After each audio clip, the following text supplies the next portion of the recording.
Olá, bom dia. Já está aprovada. A reforma trabalhista já passou pela aprovação da Câmara e do Senado, agora falta apenas a sanção presidencial para que ela entre em vigor. A partir de agora, o que muda então nessas relações de trabalho entre patrões e empregados? É sobre isso que nós vamos conversar no programa de hoje. E quem veio aqui comigo para fazer essa conversa é o advogado Guilherme Zagalo. Bom dia, Zagalo. Bom dia, é um prazer. Seja muito bem-vindo ao nosso programa. Apesar de um assunto para falar não ser dos melhores. É verdade, é um café da manhã indigesto que a sociedade brasileira vai ter que tomar. Com uma reforma dessa assim pela frente, mas agora não tem mais jeito, né? Os deputados já aprovaram, os senadores já aprovaram, agora já está consumado? Na esfera política, sim, mas eu acredito que isso ainda vai ter muitos desdobramentos jurídicos. Acho que muitos dispositivos serão questionados perante o Poder Judiciário, inclusive perante o Supremo Tribunal Federal. Então, nós vamos ter, na verdade, a configuração definitiva ao longo dos próximos anos, na forma como o Judiciário receber essa proposta. Mesmo ela passando pela sanção presidencial, se o Executivo é o autor, não vai ter muito problema na sanção, né? Provavelmente, o que foi aprovado no Senado é exatamente o projeto que saiu da Câmara, não houve modificações. Como não houve modificações, o projeto não voltou à Câmara para apreciação das modificações. O Senado é a instância revisora, não aconteceu, então vai direto à sanção. Pode ser que um ou outro dispositivo, houve algumas negociações na esfera política, em especial sobre o imposto sindical, que posteriormente à negociação no Senado, para que fosse aprovado o texto, essas medidas não foram confirmadas, por exemplo, pelo presidente da Câmara dos Deputados, que tem o poder de colocar em votação as medidas provisórias. Seria apresentado um novo projeto via medida provisória. Então é possível, aí vamos ter que aguardar a sanção presidencial, que haja algum veto e que parte dessa matéria seja regulada por uma medida provisória, mas só saberemos disso com a sanção presidencial. Pode ser, tem prazo para ser sancionado? Tem. As atenções do governo agora estão voltadas para outro lado. Isso. Mas a gente tem um prazo, né? Tem, o presidente da República tem até 30 dias para fazer a sanção, a partir do momento que ele recebe. Havia uma preocupação do governo em fazê-lo logo, em face da situação difícil que o governo se encontra, com baixa aprovação.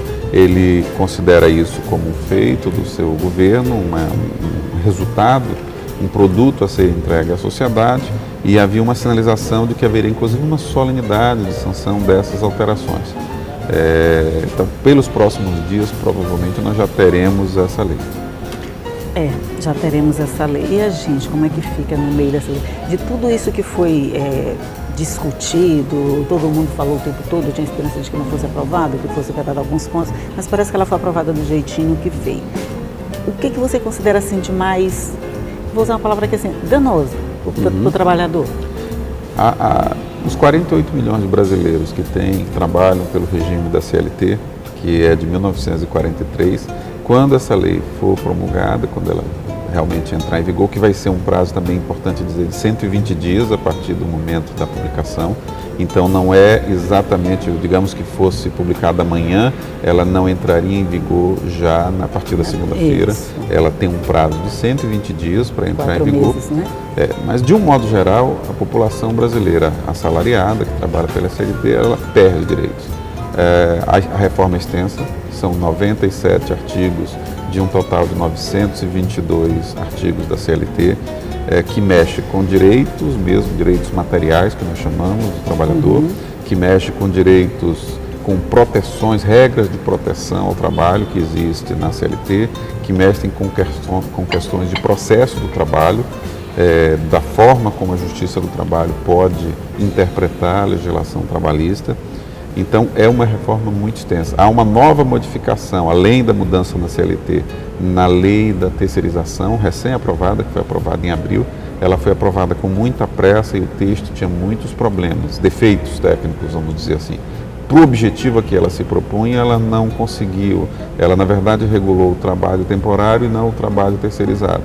Esta reforma trabalhista agora aprovada, ela supre, vamos dizer assim, esses defeitos do ponto de vista de permitir a terceirização de uma forma mais consistente, mais segura para as empresas. Isso seria um ponto positivo dentro dessa reforma? Não, porque o sentido da lei, na verdade, é porque ela não servia para o que ela se prestava, que era permitir ampliar as hipóteses de terceirização. Isso. Então, não é que a terceirização agora ela está melhor do que a que foi proposta, aprovada em abril. Ela está juridicamente mais bem construída, mas o sentido é de retirada de direitos. A partir dessa transformação, que vai ser a transformação mais dura que a CLT já sofreu, desde a sua edição, embora ela tenha sido atualizada, nós temos mais de 500 modificações na CLT desde a sua edição. A CLT era uma crítica injusta que se fazia a ela, que ela era uma legislação antiga e que não estava ajustada aos tempos modernos. Não é verdade. Ela sofreu muitas modificações ao longo, em média 5 modificações por ano, ou seja, ela foi sendo ajustada aos novos tempos, às novas tecnologias, às novas relações de trabalho.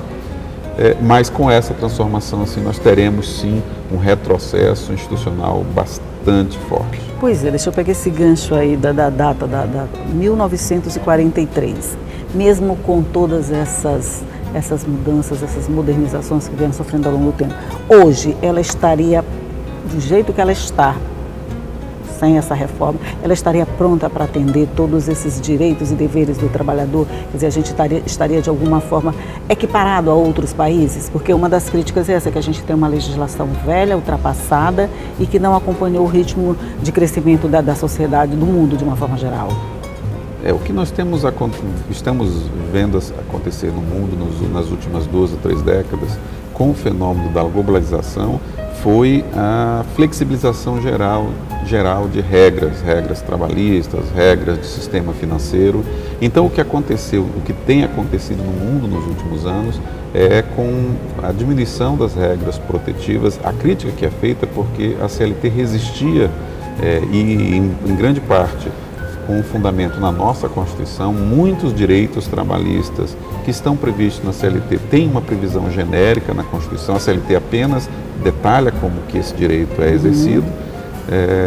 E o que aconteceu no mundo é que as condições de trabalho elas pioraram. Boa parte dos empregos migraram de países mais desenvolvidos para países, os empregos, vamos dizer assim, de menor qualificação, empregos industriais, migraram para a Ásia, sobretudo para a Ásia, mas também para a África. Então, a crítica que se faz, na verdade, é que a CLT mantinha no Brasil uma condição de emprego que o mundo está modificando no sentido de reduzir essas condições. Ok, então nós vamos fazer um rápido intervalinho, mas daqui a pouco a gente volta para continuar falando sobre essa reforma trabalhista e o que ela pode trazer de bom e de ruim para o trabalhador. É um minuto só e eu volto logo.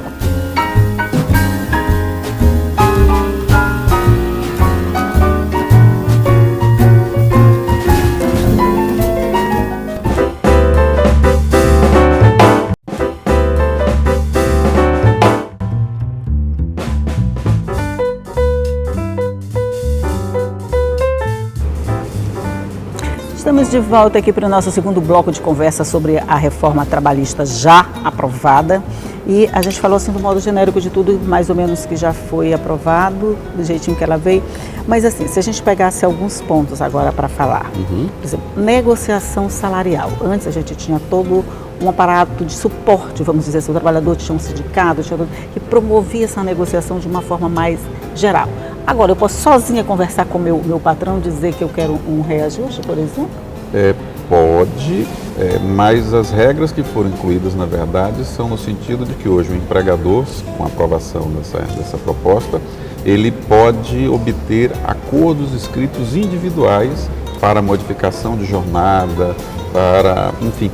Nós temos quase 10 alterações dentro da legislação, em que anteriormente era necessário um acordo coletivo de trabalho firmado com o sindicato, e aí o empregador não tinha poder, muitas vezes os dirigentes sindicais, além de serem protegidos pela estabilidade do emprego, não são da empresa, daquele empregador, ou seja, o empregador não tem nenhum poder sobre ele diretamente, e com essas modificações nós poderemos ter acordos individuais de trabalho. Ou seja, numa economia recessiva, com índice de desemprego beirando 14%, mais de 13 milhões de trabalhadores desempregados em nosso país, A tendência é que os empregados aceitem individualmente qualquer documento que lhes seja apresentado pelo seu empregador. E pode gerar situação, por exemplo, assim, de funcionários de um mesmo local, realizando uma mesma função, tenham acordos diferenciados entre si? Sim. Cada um pode ter Foram flexibilizadas as normas que tratavam da isonomia, ou seja, do mesmo tratamento jurídico para pessoas em situações em condições semelhantes. A principal mudança que é feita, por exemplo, que eu considero neste projeto, é o Instituto do Negociado sobre o Legislado. O que é isso? É que hoje, quando se faz uma negociação coletiva, você tem um piso, como por exemplo esta mesa aqui, que é a lei, a legislação.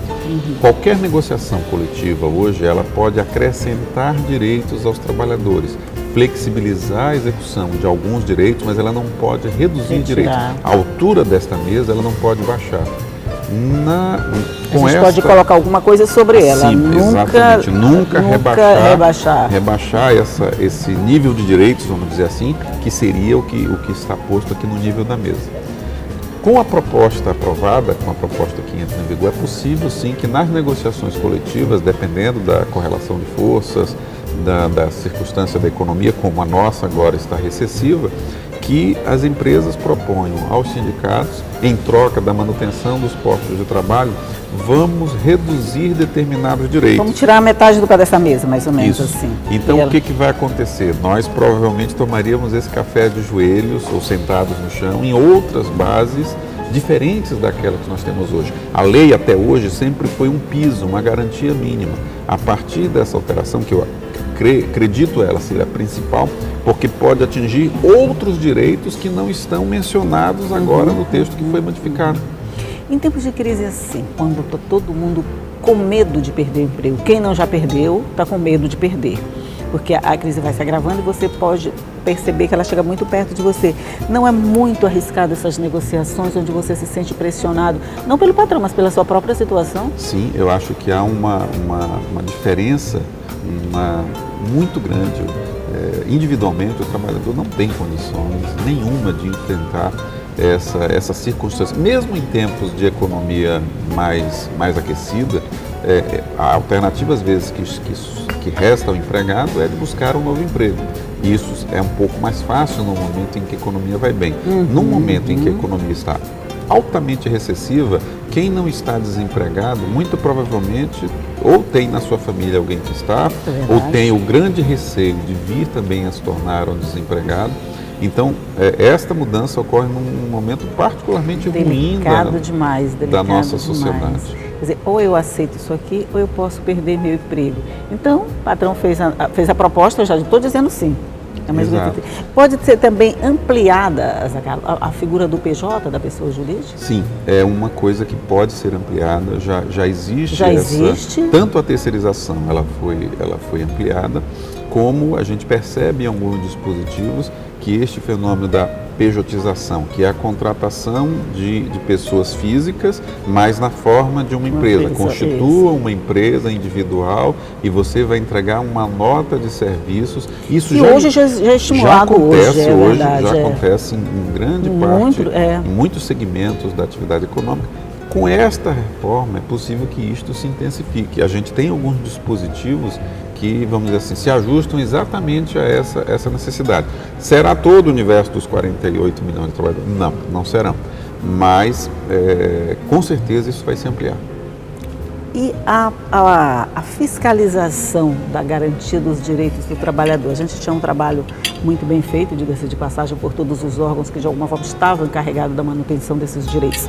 A partir de agora, quando eles ficam assim tão difusos, tão personalizados, não inviabiliza um pouco essa fiscalização? Dificulta.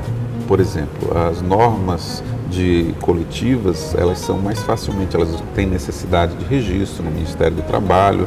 A fiscalização, além da legislação, ela sabe qual norma coletiva consultar para saber se o empregador, um determinado empregador, está cumprindo as normas trabalhistas para aquele caso específico.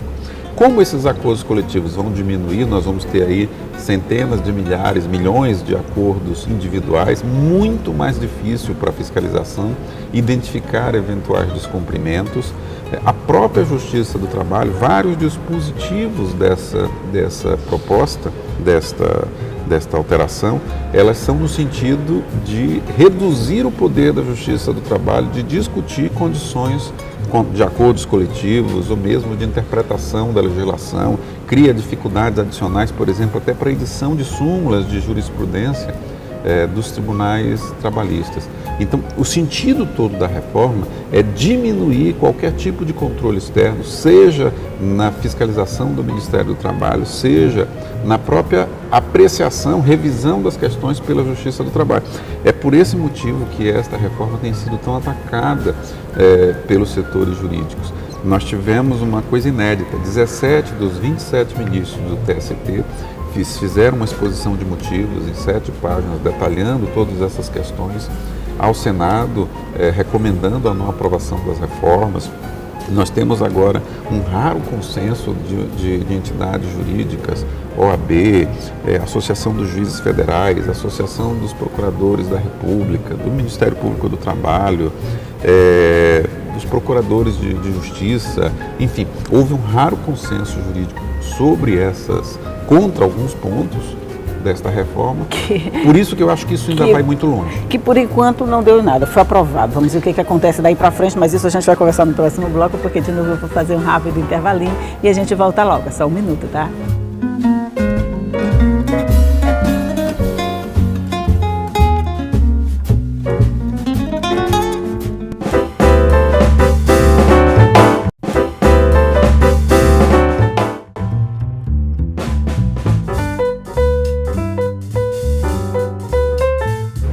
Estamos de volta já no nosso último bloco de conversa aqui com o advogado Guilherme Zagalo sobre a repercussão de todas essas medidas trabalhistas que já foram aprovadas.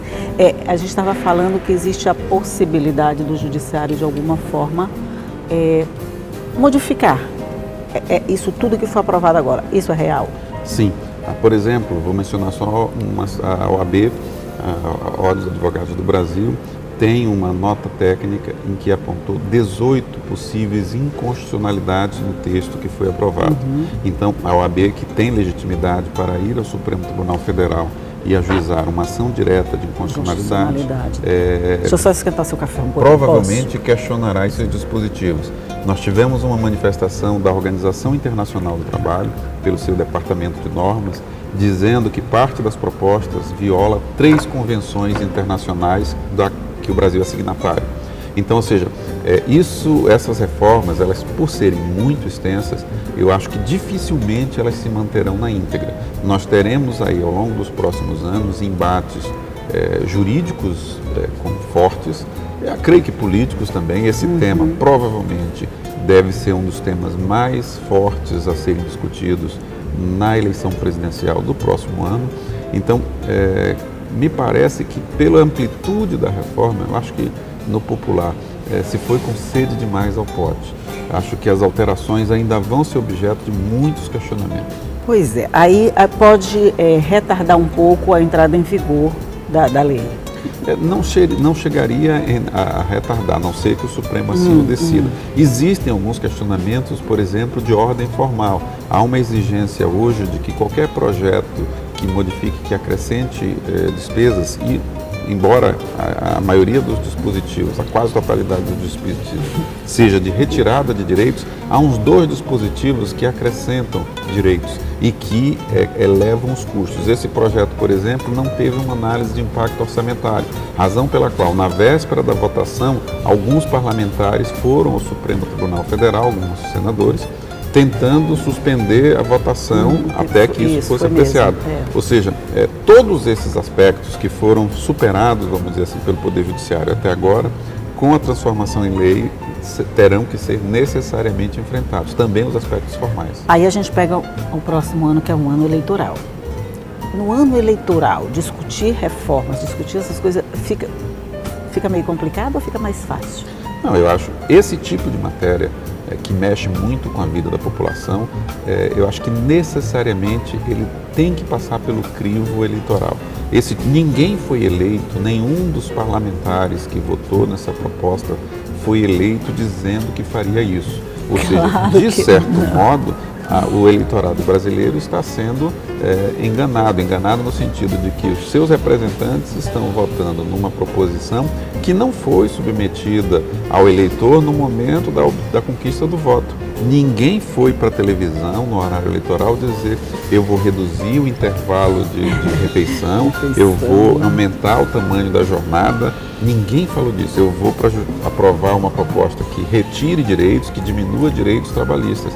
Então, esse tipo de matéria, acho que necessariamente tem que passar sim pelo crivo político. Olha, Zé Galo, mesmo eu concordando muito com você, eu acredito que não vai ter nenhum deputado em nenhum período do mundo que vai ter coragem de dizer isso no período eleitoral. Para ganhar meu voto, que ele vai tirar meus direitos, ele vai ter que usar outra linguagem. Mas provavelmente muitos parlamentares deixarão de ser reeleitos em função dos seus votos. Claro. Há uma campanha, os sindicatos estão, por exemplo, colocando adesivos nos automóveis, nos seus veículos, informando quem foram os parlamentares que votaram pela aprovação dessas reformas, outdoors, jornais.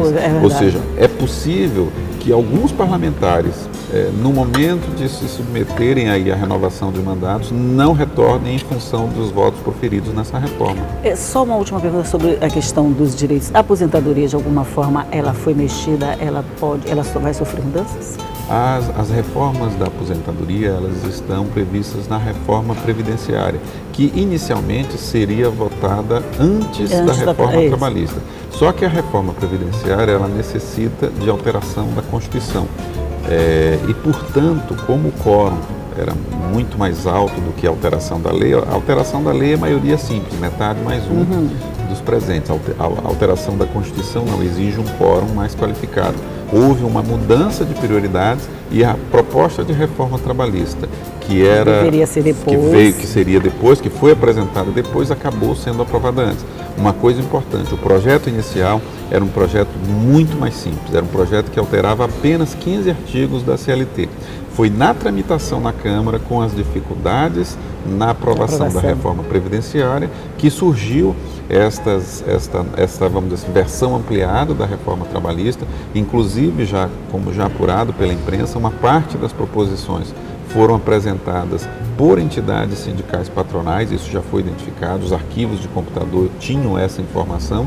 Então, eu creio que isso também vai ser objeto de questionamento, ou seja, eu não considero que a reforma trabalhista está dada. Vai ser um impacto muito grande no dia a dia, na vida dos trabalhadores mexe com a vida de quase brasileiros, todo mundo, vai. Sim. Mas muito provavelmente, ao longo dos próximos anos, eu acredito em ajustes na via jurídica, infelizmente, no tempo das soluções jurídicas, que é um tempo lento, mas acredito também em revisões políticas, se não do todo, mas de boa parte dessas disposições. Olha, a gente vai ficar assim com o dedo cruzado, torcendo para que essas reformas venham e que modifiquem o que já foi acordado entre deputados, senadores e palácio, e que a gente possa ter uma está cavantando, que ela já estava velha, que a gente tenha alguma coisa nova, mas que tenha alguma coisa nova que venha beneficiar a população. Porque a gente não pode mudar só por mudar, né? A gente tem que mudar para alguma coisa que seja melhor do que o que a gente tem. É verdade. Mudar do que a gente tem para uma coisa que a gente não gosta vai ser complicado. Mas a gente acredita, não acredita? Sim, não podemos deixar de acreditar nunca. Pois é. Então você vai voltar aqui para conversar com a gente depois sobre a reforma previdenciária. A reforma previdenciária, você acredita que vai ser votada logo? Não. O quórum necessário é muito alto. Quanto mais se aproxima do período eleitoral de 2018, mais difícil torna-se a sua aprovação. E a crise política, a baixa aprovação do governo, também dificulta que essa reforma seja aprovada. Se vier a ser aprovada, acredito que vai ser uma versão muito reduzida da reforma previdenciária, diferente da trabalhista, que foi ampliada. A previdenciária, creio que só passa se houver uma redução muito grande no seu alcance. Então vamos torcer também para que isso aconteça. Tem tanta coisa que a gente tem que ficar com o dedo cruzado para torcer agora, né? Muita coisa. Mas a gente vai esperar que seja sempre o melhor, que seja aprovado e que traga benefício para a população. Guilherme Zagalo, muito obrigada pela sua participação no nosso programa. Um bom dia para você. Eu que agradeço. Bom dia a todos. E você já sabe que toda essa conversa vai ficar à sua disposição no nosso site. Sabe também que o nosso site é o al.ma.leg.br/tv e pode nos seguir nas nossas redes sociais. E todos os dias eu vou esperar você aqui cedinho, às 8h30 da manhã, com muita notícia, muita entrevista, para tornar muito bom o seu dia. Tchau!